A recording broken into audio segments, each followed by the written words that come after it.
तुमच्या 1500 रुपये रक्षाबंधनला मिळण्याचा मला अभिमान किंवा आनंद नाही। माझ्या भावाला नोकरी द्या, आमचं मत 1500 रुपयामध्ये आम्ही विकू।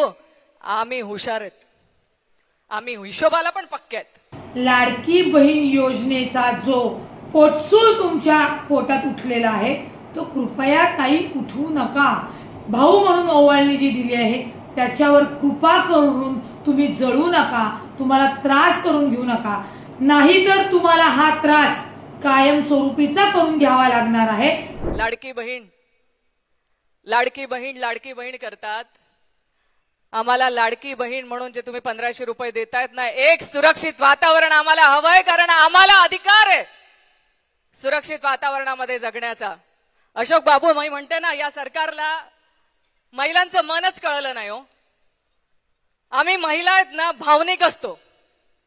आम्हा महिलांना 1500 रुपये देऊन तुम्ही जर म्हणत असाल की आम्ही तुम्हाला येत्या विधानसभेमध्ये मतदान करणार आहे, तर मला वाटत नाही की माझी इथे बसलेली कुठलीही महिला त्याला हो म्हणेल। आम्हाला आनंद छोट्या छोट्या गोष्टींमध्ये असतो, महिलांचं मन हे छोट्या गोष्टींमध्ये असतं। आम्हाला आनंद केव्हा होतो, जेव्हा आमचा पोटचा मुलगा एखाद्या नोकरीला लागतो आणि तो एखादा पेढा आणून आमच्या हातावर ठेवतो, तेव्हा आम्हाला अभिमान वाटतो। माझा मुलगा जो मी रक्ताचं पाणी करून त्याला वाढवलंय, त्या मुलाचा जेव्हा तो नोकरीला लागतो, स्वतःच्या पायावर उभा राहतो, तो अभिमान असतो मला। माझ्या माता भगिनीला अभिमान असतो की माझ्या वडिलांनी शेतामध्ये जाऊन जे धान्य पिकवलंय, त्या धान्य पिकवलेल्या त्याला मालाला भाव दिला जातो, आणि जेव्हा तोच माझा बाप जेव्हा त्या हक्काचे मेहनतीचे पैसे घरी घेऊन येतो ना, त्याच्या चेहऱ्यावरचा जो आनंद असतो ना, तो आनंद बघून आमच्या सारख्या अनेक मुली आपलं सगळं दुःख विसरून जातात। आज मिळतोय का शेतकरी बांधवांच्या मालाला भाव? आमच्या वडिलांच्या आमच्या बापाने मेहनतीने जो भाव आज तुम्ही उत्पन्न काढलंय, त्या उत्पन्नाला जर तुम्ही भाव देणार नसाल आणि आमच्या सारख्यांच्या अनेक शेतकऱ्यांच्या वडिलांचे जर आम्हाला आत्महत्या बघाव्या लागतील, तर आनंद होऊ शकतो का हो? नाहीच होऊ शकत। आज प्रत्येक शेतकरी कुटुंबातल्या मुलीच्या डोक्यावर संकट आहे की उद्या उठून माझा बाबा कुठला निर्णय तर घेणार नाही, उद्या उठून माझा बाबा मला कुठेतरी त्याला विष पिऊन फाशीला लटकून कुठे बघायला तर भेटणार नाही। आज त्यांना जे घर चालवायचंय त्या घर चालवत असताना ह्या मानसिकतेतनं जर आमच्या मुली माता भगिनी जात असतील, तर कसले आनंद हो तुमचे 1500 रुपये भेटण्याचा? मला वाटत नाही 1500 रुपये भेटण्याचा आनंद असेल। आम्हाला आनंद असतो जेव्हा माझ्या माहेरी माझ्या भावाला नोकरी लागली असेल, तो सुखात असेल, तो आनंदात असेल, तेव्हा माझ्या भावाला माझ्या भावाच्या घरी रक्षाबंधनला जाण्याचा आनंद वेगळा असतो। तुमच्या 1500 रुपये रक्षाबंधनला मिळण्याचा मला अभिमान किंवा आनंद नाही। माझ्या भावाला नोकरी द्या, माझ्या वडिलांनी पिकवलेल्या धान्याला भाव द्या, माझ्या लेकराला त्याच्या हक्काची नोकरी द्या। आज आम्ही महिला काय बघतोय घरात परिस्थिती, आज तुम्ही नोकरी देऊ शकत नाहीत, आज तुमच्या इथले महाराष्ट्रातले रोजगार तुम्ही दुसऱ्या राज्यांमध्ये पळवून नेतायत। आज माझा भाऊ, आज माझा मुलगा आज जर बेरोजगार असेल तर त्या बेरोजगारीसाठी तो व्यसनाधीन होतोय। आज आम्ही जेव्हा संध्याकाळ होते ना, तर आम्हाला प्रत्येक महिलेला धास्ती असते घरात की नवरा मुलगा दारू पिऊन जर घरी येत असेल तर त्या व्यसनाधीनतेची आम्हाला भीती आहे। आज ही व्यसनाधीनता तुमच्यामुळे वाढली, या सरकारमुळे वाढली, या निर्लज्ज सरकारमुळे वाढली। माझी एवढीच विनंती आहे माझ्या माता भगिनींना, हे लक्षात ठेवायचंय। 1500 रुपये देऊन तुम्हाला जे सांगतायत ना, त्याच्यासाठी त्यांना जाब विचारा, कारण आम्हाला आनंद आहे, आमच्या परिवारातले लोक आनंदी असतील तर आम्ही आनंदी आहे। आणि एवढीच गोष्ट या सरकारला कळत नाही, म्हणूनच बापू मी म्हणाली महिला अजून यांना कळल्याच नाहीत। महबूबबाई म्हणाले की आता बारामतीचा निर्णय बघितल्यावरती त्यांना महिला कळाल्या, महिला अजूनही त्यांना कळाल्या नाहीत। त्यांना असं वाटतं महिलांचं मन आणि महिलांचं हृदय हे पैशांमध्ये आम्ही लोभाला बळी पडू आणि आमचं मत 1500 रुपयामध्ये आम्ही विकू। आम्ही हुशार आहेत, आम्ही हिशोबाला पण पक्के आहेत, आम्ही सगळं विचारतो आणि सगळा सारासार विचार करून आमचा निर्णय घेतो। त्याच्यामुळे मला माझ्या माता भगिनींवरती पूर्ण विश्वास।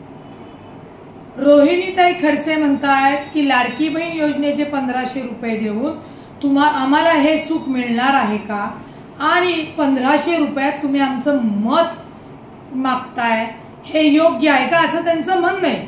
तर रोहिणीताई, सगळ्यात महत्वाचं माननीय अजितदादांनी लाडकी बहीण योजनेमध्ये जे 1500 रुपयाची मदत महिलांना किंवा ओवाळणी स्वरूपाची सरकारची ओवाळणी, भाऊ ओवाळणी म्हणून जे देत आहेत ती आहे. आणि ही खारीची मदत, हा खारीचा वाटा सक्षम नेते आमच्या महायुतीने, आमच्या अजितदादांनी हे उचललेलं पाऊल आहे. नक्कीच राज्यामध्ये अनेक प्रश्न आहेत, ते प्रश्न सोडवण्यासाठी माननीय अजितदादा सातत्याने कष्ट करतायत, जीवाचं रान करतायत आणि ते लवकरात लवकर कसं सॉल्व्ह प्रश्न सुटतील हे ते प्रयत्न करतायत.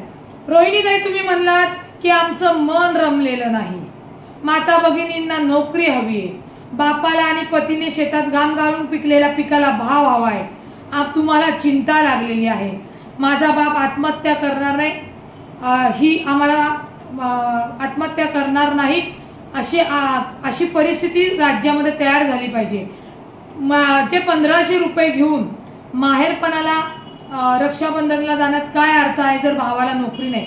हे जे सगळे रोहिणीताई महाराष्ट्रातील जे प्रश्न तुम्ही सांगताय हे नक्कीच सुटले पाहिजे आणि हे सोडवण्याचा प्रयत्न माननीय अजितदादा सातत्याने करत आहेत. परंतु तुमच्या लक्षात आलं पाहिजे की जेव्हा हे प्रश्न केव्हा सुटतील, जेव्हा एक हाती सत्ता माननीय अजितदादांच्या हातात येईल. आणि ती एक हाती सत्ता कशी हातात येईल, जेव्हा लोक काम करणाऱ्या नेत्याला, काम करणाऱ्या अजितदादांना मत देतील.